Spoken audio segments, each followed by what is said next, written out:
After all that we've been through.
Hello, love.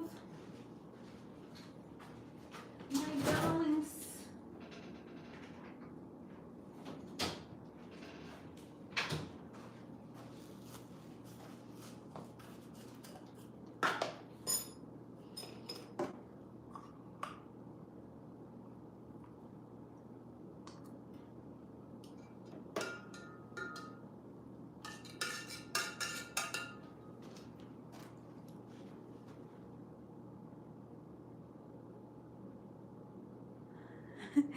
Thank you, Gray. Nice to see you.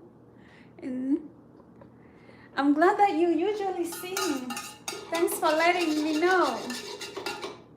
Maybe because the content that we put here aligns with you. Maybe that's why you get it. Today we are talking about training the mind. Training the mind. Let me grab my tea. But y'all know my tea has a lot of things to it. It has layers.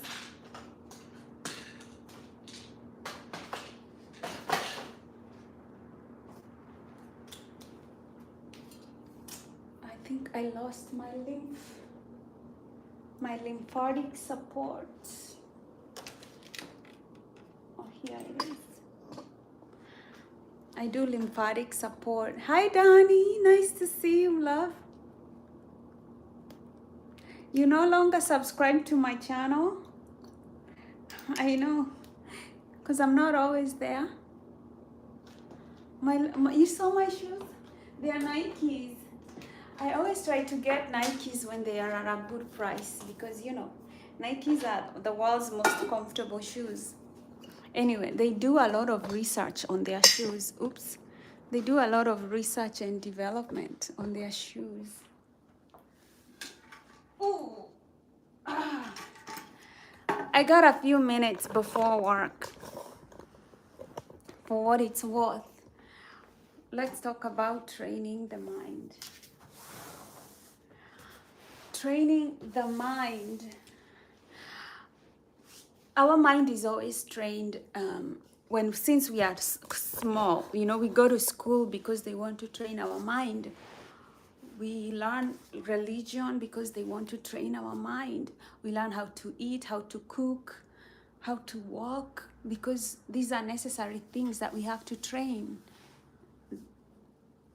the brain how to do. So the brain likes to learn and train, and we are just a product of what we have conditioned our mind. Hi Abraham, hi Danny, ciao Bella. Yeah, Danny no longer subscribing, oopsie. Yeah, so I think today I was thinking about how, you know, you can train your mind to become like more confident, if it's more confidence that you need, or even to be comfortable around people if that's what you need. You can literally program the mind by affirmations. Words of affirmations are kind of like the doorway. You start telling yourself something and repeating it and repeating it, and soon the mind starts to believe it. A lot of people do that. You find a case in the Bible where the Bible says your faith is grown by hearing and hearing of God. So that is part of how the mind learns, through repetition. The more you repeat something, the better you become with it. People say practice makes perfect. Again, we see this whole idea of repetition and the brain and how it learns. The more you do math, the better you become good at math. The more you at playing whatever instrument you have, the more you do something, you know, the more you read books, the more you have a better understanding of the world around you. I think that brain, okay, so our brains are named, like your mother names you, and so the name that you have is kind of like the name of your brain, if you tell me. But can the brain label itself? Yeah, you can label yourself as a kind person. You can label yourself as whatever you want to label yourself, as a successful person, as a millionaire, as a billionaire. You can put a label on you and live according to that. Um, I do think that, yeah, the brain can name itself if you think about it that way, and live up to its its um its belief. Um,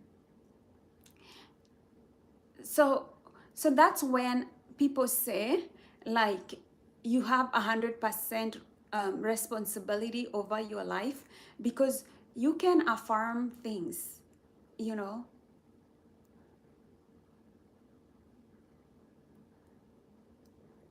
60 plus 61, I don't know, 122.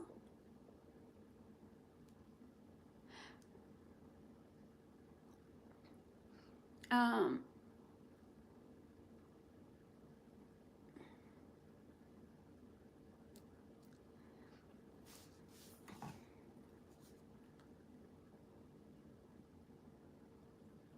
Yeah, you tell me.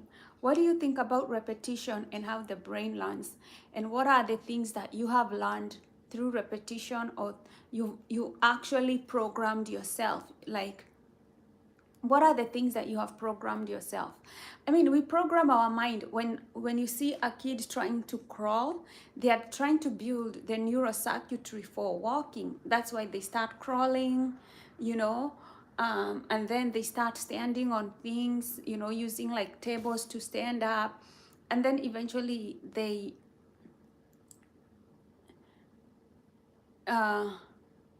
what is 67 about? 6 7, what is it about? I'm not sure. um yeah, what are the things that you have conditioned your brain to do and it has become good at doing? Maybe it's plumbing, maybe it's doing hair, maybe whatever. What have you done to your brain and you have taught it how to do? Maybe it's to count. You see a kid doing their homework, and they have to write number 7 like a million times, number 4, and you wonder, like, why is the teacher telling them to do these things like a million times? Is because the brain learns through repetition.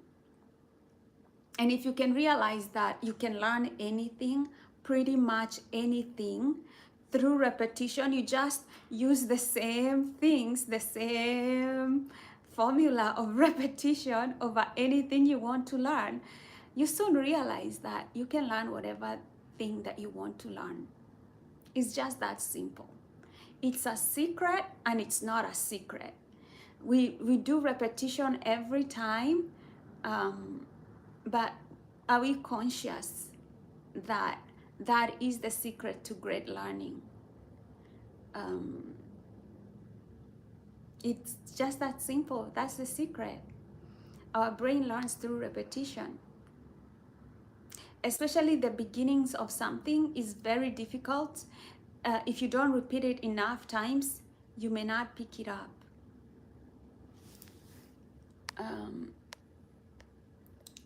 Yeah.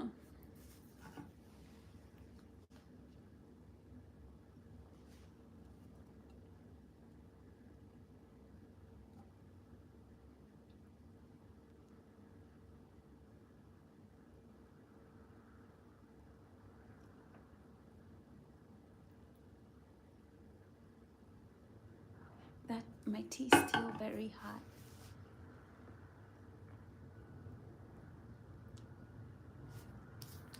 So well,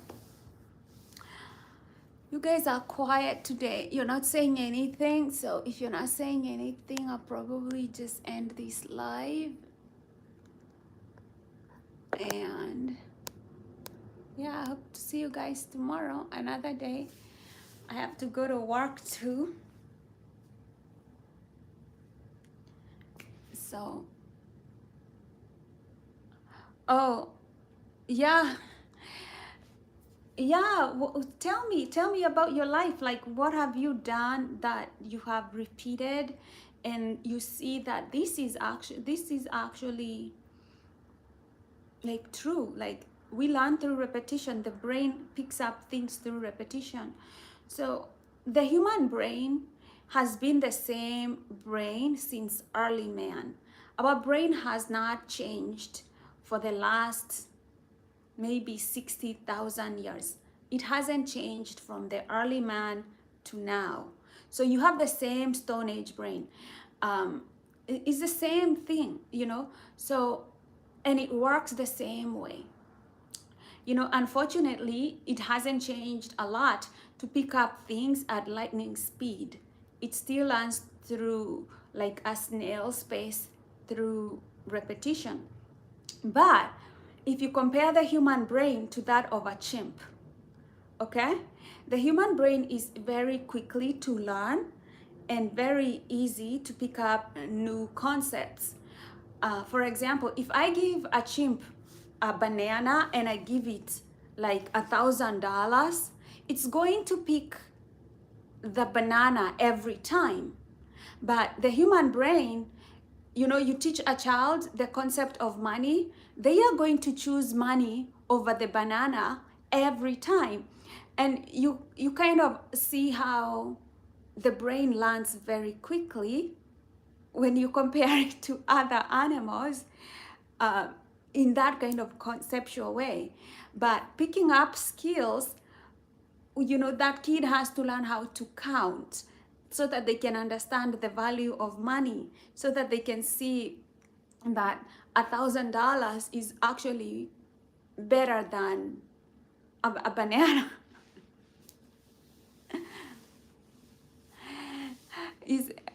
Grace says, I notice it more with repetition of negative behaviors that I don't consciously address. I'm sure the inverse is also true if I try to foster positive patterns of behavior. I can see how breaking, when you have reached a level of competence in the repetition of your behavior, you know, it becomes, so we move from unconscious awareness of a behavior, you know, then you have conscious incompetence, like, you know, you can be unaware about something, so you are unconsciously unaware of it, but then you learn like, hey, I I know I am conscious of the behavior, but I am incompetent about it. Like, you're not very good at it. But then you can also you can start becoming good at it. And when you're very, very good at it, it becomes unconscious, but you're also like a pro at it. So when with bad behavior, you know, we pick them up very quickly. You know, like, let's say smoking, right? You started as, you know, you don't know how to smoke. When you first smoke, you're like, you don't know how to smoke, so you're kind of like coughing, people are laughing at you, right? But then you continue doing it, and then, you know, then it becomes a habit, and now people start fighting the habit because they've become so good at it, they've become unconsciously competent. So it's unconsciously competent, so they're very good at it, so it's a very difficult behavior to now break at that point because you're so good at it. And so when you're trying to consciously break it, you realize, oh my goodness, this is how I've been good at this behavior. Like, I've been smoking like 7 packs or 8 packs a day, right? And now you have, because the neurocircuitry has become so good that it becomes very hard to break. Like, the repetition has been so good, the neurocircuitry has strengthened. They say that when you are becoming good at something, there's actually the protein called the myelin sheath that wraps around a neuron. So whenever you see, whenever neuroscientists, they see a myelin sheath wrapped around a behavior, they know that that behavior is solid. Is solid because that behavior is unconsciously competent. That could be when you do something like playing an instrument, anything, it becomes edged unconsciously and you're good at it. So I think that's what, Gray, you're saying. You notice more repetition of negative behaviors that you don't consciously address, because, you know, when you don't actively stop it, it's on auto mode. It's like autopilot. Your brain is just repeating it, and there has to be mindfulness.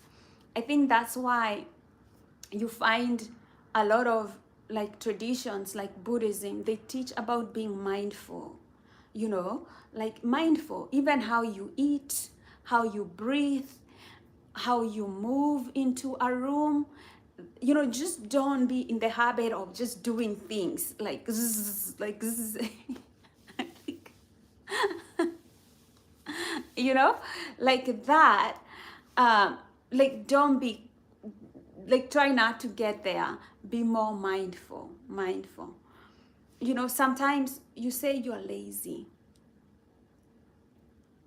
Yeah, there is that intentional part. You know, when you say that you're lazy, are you unmotivated? You know, because when you feel like there's a goal and it's achievable, you move towards it.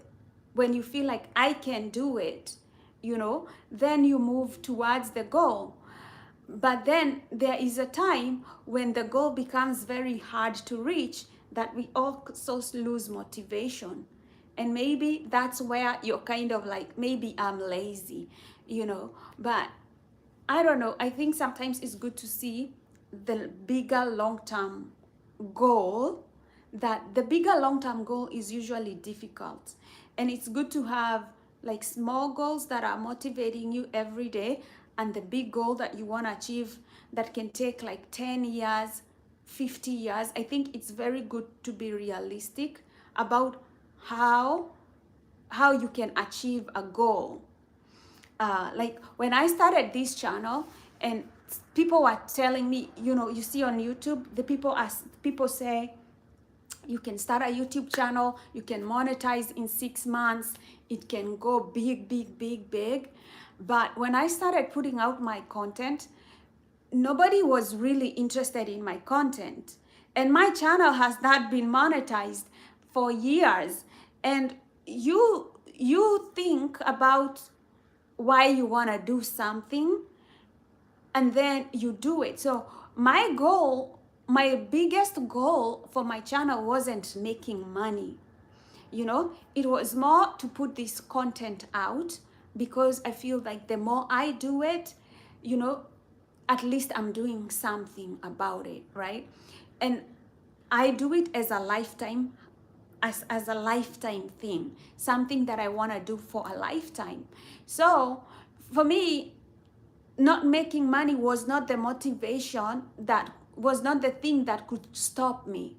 You know, it wasn't the thing that could stop me. So you can have to be clear about your motivations and why you're doing something. Maybe it's because when you're trying to reach a goal and you're not able to reach it, you give up, you know, you give up. And then you feel like you're lazy, because laziness comes from the brain. The brain is not naturally lazy. I mean, the brain wants to save energy, you know, because it has to remember your address, where you live. It has to remember how your car looks like. It has to remember who your friends are. It has to remember your enemies. It has to remember dangerous objects. You know, it takes a lot of manpower for the brain to keep going. So it has to save energy. And when it feels like the goal is too big and it cannot be achievable, it just naturally wants to give up on it. You know, it's just a natural way of the brain conserving energy. 778. Welcome, welcome. Like, and subscribe. Is nobody, did you change your name again? I don't know. Oh, this Eric.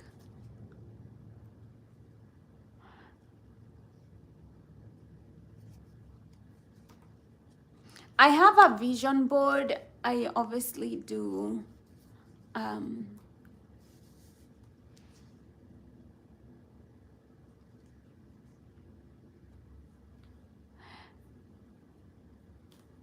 Gray has to leave. Thank you for coming here too. Yeah, I also have to go too. So for everybody, let's, as we are leaving, may you be happy and live with a joyful heart. May you be healthy and live with a body that gives you energy. And may you be safe from all sorts of inner and outer harm. I wish you a lovely day, successful day. And as we go to work, I wish you a happy, wonderful, wonderful day. Thanks for showing up. Thanks for joining my channel. Again, this is Post Traumatic Bliss. My name is Kanini, and thank you for showing up. Subscribe, and see you next time. Love you. God loves you. Bye.